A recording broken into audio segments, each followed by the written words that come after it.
Hello students, कशी झाली दिवाळी? मस्त ना? हरकत नाही. प्राप्त परिस्थितीत आपल्याला जशी दिवाळी साजरी करता आली तशी आपण केली, हे तर सगळ्यांनाच मान्य आहे. तर आता दिवाळी संपली आहे आणि आता आपल्याला वेध लागले आहेत ते बोर्डाच्या परीक्षेचे. आता आपल्याला जोमाने अभ्यासाला लागायचं आहे. आतापर्यंत आपण खूपदा कोविड योद्धे अशी नावं ऐकलीत, बरोबर ना?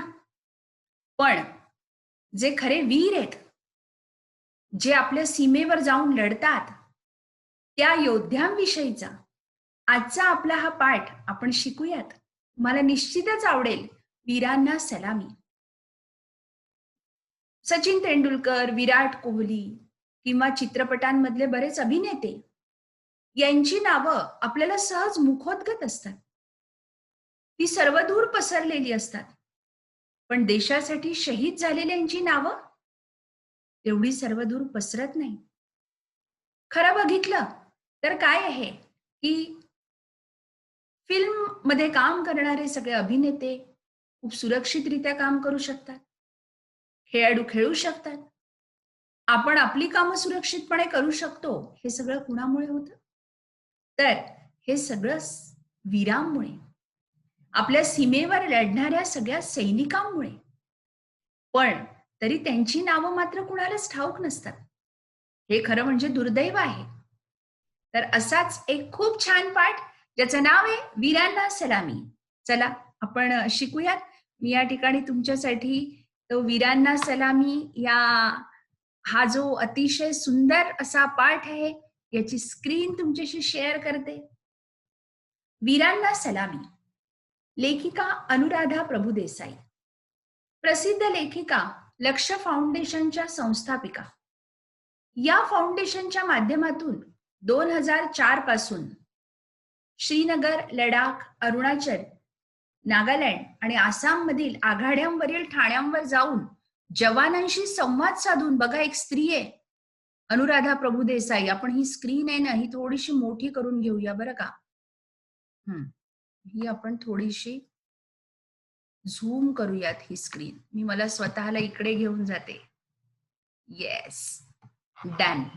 म्हणजे तुम्हाला समजायला आणि दिसायला थोडं सोपं जाईल.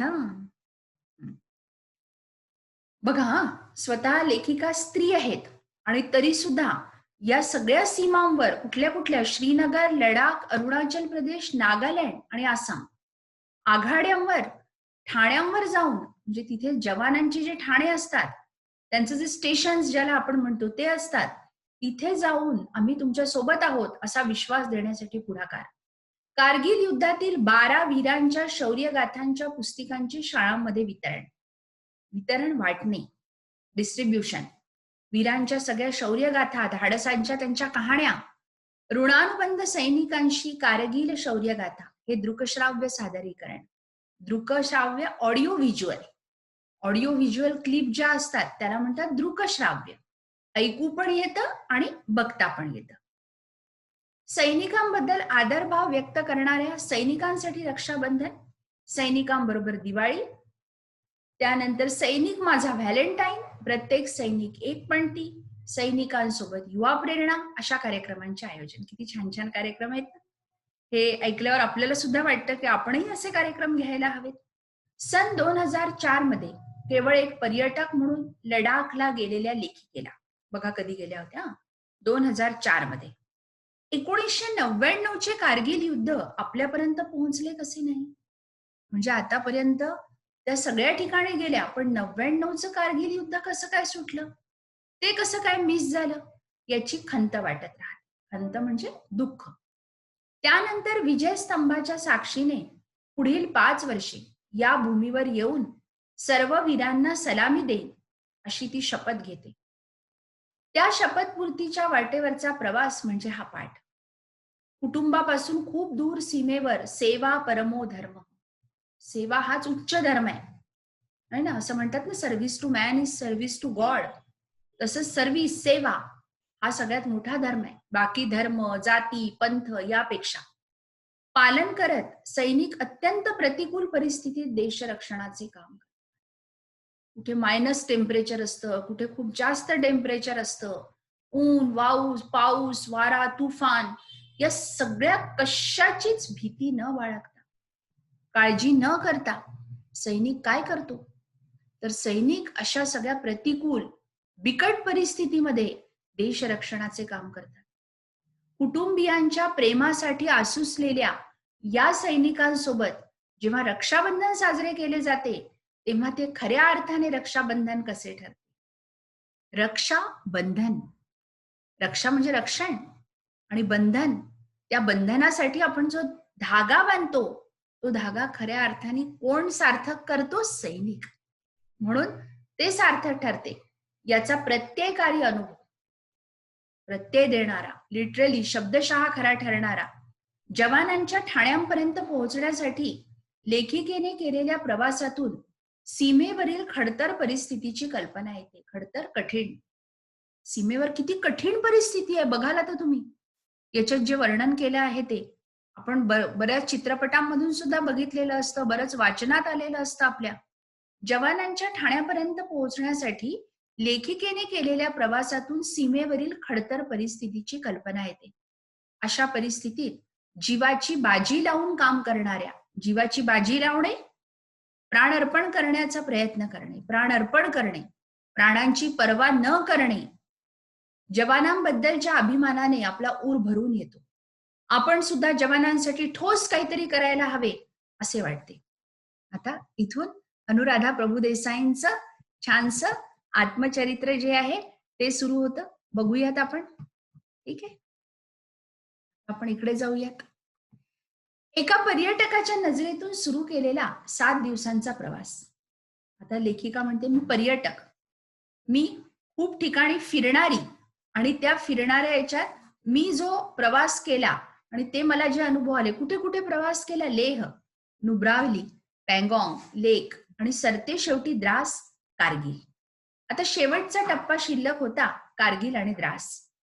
सोबत असलेला लडाखी ड्रायव्हर स्टान्झिन 5 वर्षांपूर्वी घडलेल्या कारगिल युद्धाच्या आठवणींना उजाळा देत होता. जो कोणी ड्रायव्हर होता सोबत, आपण गाईड पण म्हणू शकतो, तर तो सांगत होता कहाण्या की मॅम ऐसा हुआ है यहाँ पे, 1999 में ऐसा हुआ था, वैसा हुआ था. आणि तेव्हा ते लेखिकेच्या अगदी डोळ्यासमोर उभं राहत होतं. गाडी पुढे जात होती. आम्ही द्रासला पोहोचलो. शासकीय विश्रामगृहात 2 खोल्या मिळाल्या. गव्हर्नमेंटचे जे रेस्ट हाऊस असतात, ज्या ठिकाणी पर्यटक येतात फिरायला येणारे, तिथे 2 खोल्या मिळाल्या. सकाळी उठून लांबूनच दिसणाऱ्या टायगर हिलच्या सुळक्यांचं दर्शन घेतलं. टायगर हिलचे सुळके, सुळके म्हणजे वर निघालेले जे भाग असतात. सुळके कशाला म्हणतात? हत्तीच्या दातांना. पण ते सुळक्यासारखे दिसणारा जो भाग होता तो, तर त्याचं दर्शन घेतलं. थोड्याफार मिळालेल्या माहितीमुळे 1999 साली इथे काय उत्पात घडला असेल? उत्पात, नाश करणारा असा प्रसंग. त्याचे या कल्पनेनं अंगावर एक काटा आला.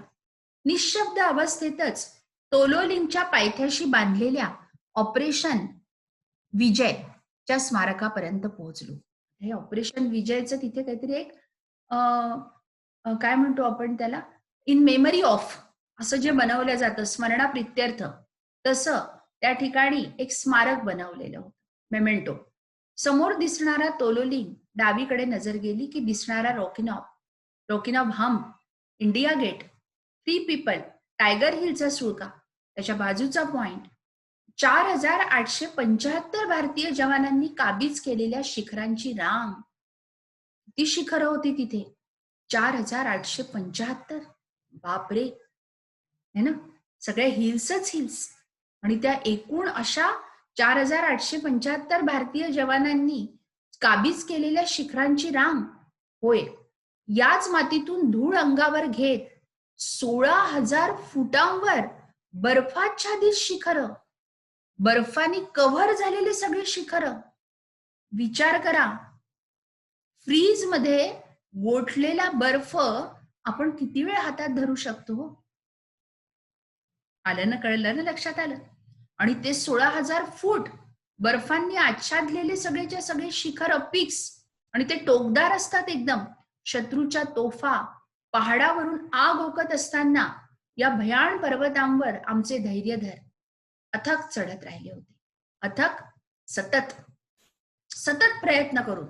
आणि धैर्यधर, ज्यांनी धैर्य धारण केलेलं आहे, ज्यांनी धाडस धारण केलेलं आहे, असे मृत्यू समोर दिसत असतानाही त्याच्या जबड्यात हात घालून मृत्यूलाच आव्हान देणारी 22-23 वर्षांची तेजोमय स्फुल्लिंग होती. स्फुल्लिंग, प्रेरणादायी व्यक्ती, प्रेरणादायी व्यक्तिमत्व. समोर आपल्याला सिंह किंवा वाघ दिसतो आहे आणि त्याचा प्रतिकार न करता त्याला म्हणायचं, ये मी तुझ्या जबड्यात हात घालतो. अशी परिस्थिती की मृत्यू समोर दिसतो आहे तरी मृत्यूलाच ये म्हणायचं. आणि वय काय, 22-23 वर्षांचं. ज्यांना आशीर्वाद द्यायचे त्यांच्या समोर नतमस्तक होऊन सलामी देणं किती कष्टप्रद आहे. 22-23 वर्षांची लहान मुलं, लेखिका म्हणते मी त्यांच्यापेक्षा किती मोठी. आम्ही सगळेजण, म्हणजे मी सुद्धा, की त्यांना, माझ्या मुला एवढे, त्यांना आशीर्वाद द्यायचे तर त्यांना सलामी द्यावी लागते. कारण की ते शहीद झाले. किती आईवर किंवा इतर सगळ्या नातेवाईकांवर किती कठीण प्रसंग असतो. थरथर त्या हातांनी, डबडबलेल्या डोळ्यांनी त्या स्मारकाला सलाम केला. त्या ठिकाणी गेल्यावर आपोआप डोळ्यात पाणी येतं. आपण कल्पनाही करू शकत नाही की काय त्या वीरांनी काय गोळ्या झेलल्या, काय संघर्ष केला. तेवढ्यात एक तरुण लष्करी अधिकारी तेथे आला. लष्करी म्हणजे सैन्यातला, आर्मी मधला. त्यांनी आम्हाला कारगिल युद्धाची फिल्म बघायला तेथील दृकश्राव्य दालनात नेलं. ज्या ऑडिटोरियम ज्याला आपण म्हणतो, ज्या थिएटर, त्या ठिकाणी नेलं. तो सगळा थरार म्हणजे दुर्दम्य आशावाद, दुर्दम्य म्हणजे निश्चितता देणारा आशावाद, पॉझिटिव्हिटी. त्याच्या निराशा नव्हती येत की हे लोक जडले तर आता मला माझ्या देशाचं रक्षण करायचं आहे. असामान्य कर्तृत्व, प्रखर राष्ट्रनिष्ठा आणि अदम्य साहस. आउटस्टँडिंग परफॉर्मन्स, असामान्य कर्तृत्व, खरंच असामान्य आहे. तुमच्या माझ्यासारखा करू शकतो? तुमच्या माझ्यासारख्याचे आई वडील पाठवू शकतात? नाही पाठवू शकत. प्रखर राष्ट्रनिष्ठा. त्यावेळी फक्त मेरा देश, मेरी भारत माँ एवढंच डोळ्यासमोर असतं. राष्ट्रनिष्ठा असते ती प्रखर, स्ट्रॉंग अशी राष्ट्रनिष्ठा आणि अदम्य साहस. आणि साहस कुठून येतं? न दमवणारं, अदम्य, न थकवणारं, या शब्दांना मूर्तपणे सार्थ करणारं कर्तृत्व होतं. मूर्तपणे म्हणजे प्रत्यक्षात. हे सगळे प्रत्यक्षात उतरवणारे, ते कारगिलवर लढणारे ते सगळे वीर होते. सार्थ करणारं कर्तृत्व होतं. सरते शेवटी एका शहीद झालेल्या वीराच्या आईनं जे म्हटलं ते ऐकून एक जबरदस्त चपराक बसल्यासारखं वाटलं. त्या म्हणाल्या, जिस देश पर मैंने अपना बच्चा कुर्बान किया है उस देश से थोड़ा सा प्यार तो करो. आपण काय करतो? आपल्याला देशाविषयी नाही, आपल्याला स्वतःविषयी, माझं गाव उघडेल का, है ना, कोरोना आहे, माझ्या गावाविषयी, माझ्या एरियाविषयी. त्याच्या आईने किती छान सांगितलं की अरे मेरा बेटा गया है, ऐसी कई माओं का बेटा गया है. त्या देशावर थोडं तर प्रेम करायला शिका. इकडे थुंकतो, तिकडे थुंकतो, इकडे कचरा करतो, तिकडे कचरा करतो. त्या देशाविषयी आपल्याला काही प्रेमच नाही. चापकानं 100 फटके मारले असते तर ज्या वेदना झाल्या असत्या त्यापेक्षाही कितीतरी पटीनं अधिक वेदना मनाला झाल्या. आणि त्या विव्हळ अवस्थेत विजयस्तंभासमोर शपथ. लेखिका म्हणते की त्या आईचं जेव्हा बोलणं ऐकलं तर त्यावेळेस एखाद्याने चापकाने आपल्याला 100 मारल्यावर जेवढ्या वेदना होतील तेवढ्या वेदना झाल्या. कारण तिचं म्हणणं पटलं होतं. खरंच आहे की ज्या आयांचे मुलं, ज्या वडिलांचे मुलं, ज्या मुलांचे वडील, ज्या बायकोचा नवरा शहीद झालेला आहे, त्या शहीद झालेल्या व्यक्तीसाठी तर प्रेम करा देशावर. तेवढंही होत नाही आपल्याच्यानी एक नागरिक म्हणून. शिस्त, निष्ठा, समर्पण आणि त्याग या माझ्या मध्यमवर्गीय शब्दकोशात सपकपणे वापरल्या जाणाऱ्या शब्दांना यथोचित न्याय देईल.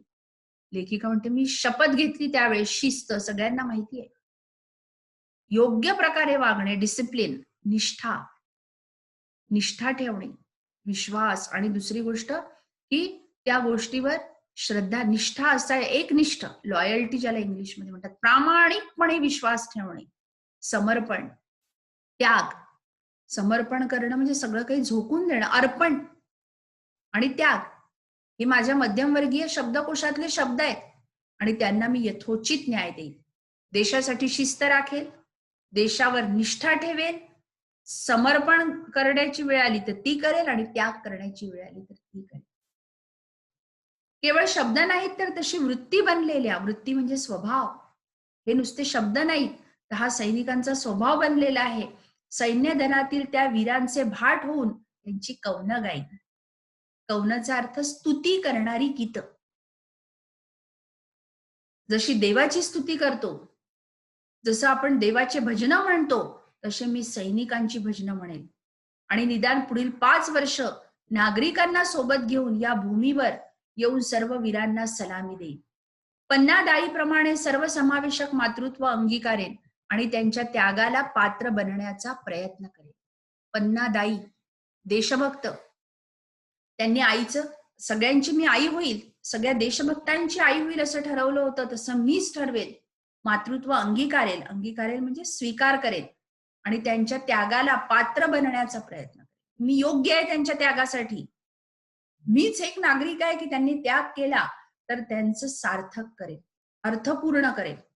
भावनिक कल्लोळ शमला आणि भानावर आल्या एक अस्वस्थतेची लहर स्पर्शून गेली.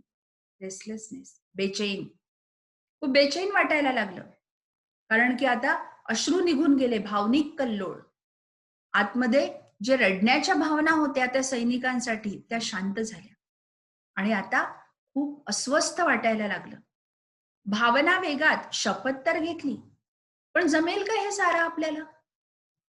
विचारांती मन खंबीर केलं. काही क्षणातच मनाचा निश्चय झाला आणि मग पूर्ततेच्या दृष्टीने आमची वाटचाल सुरू झाली. आता हे सगळं म्हणून तर गेलो आपण, शिस्त, निष्ठा, समर्पण, त्याग, पण हे जमणार आहे का? जमेल. आता जी प्रतिज्ञा केली ती पूर्ण करायची आहे. चला वाटचाल करूया. ऑगस्ट महिन्यात श्रावण असतो आणि श्रावण म्हणजे राखी पौर्णिमा, सगळ्यांचा आवडता सण. त्या राखीच्या एका धाग्यानं बहीण भावांचं नातं कायमचं घट्ट राहतं. बहिणीच्या भावावरील निरपेक्ष प्रेमाची आणि भावावरील तिच्या रक्षणाच्या जबाबदारीची भावनिक वीण. मग आपल्या रक्षणकर्त्याला प्रत्यक्ष भेटून राखी बांधली, आशीर्वाद दिले तर आपली कृतज्ञता व्यक्त होईल आणि राखीचा सन्मान होईल. आमचं एकमत झालं आणि रक्षाबंधनाचा मुहूर्त साधून लोकांना घेऊन कारगिलला जायचं हे निश्चित ठरवलं. 24 जण आमच्या बरोबर होते.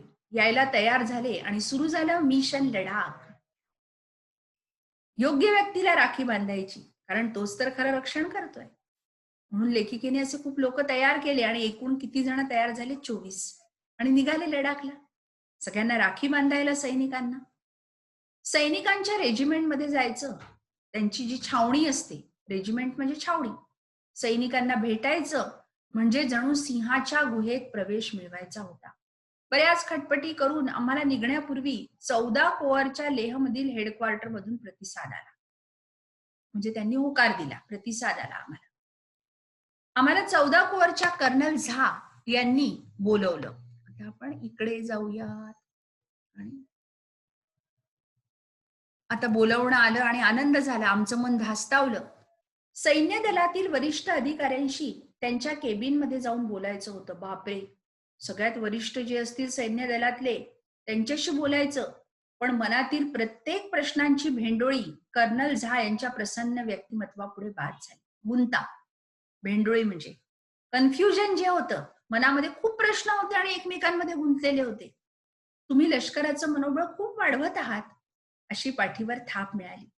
आणि निघताना दारापर्यंत सोडायला आल्यावर कर्नल झा हातात हात घेऊन म्हणाले, विसरू नका, वन्स कनेक्टेड ऑलवेज कनेक्टेड. हे तुम्ही पण लक्षात ठेवा. वन्स कनेक्टेड की ज्याच्याशी, मग तो समाजसेवक असेल, तो सैनिक असेल, ते डॉक्टर असतील, ते एकदा जर का आपला धागा जुळला तर तो धागा नेहमीसाठी जुळलेला राहतो.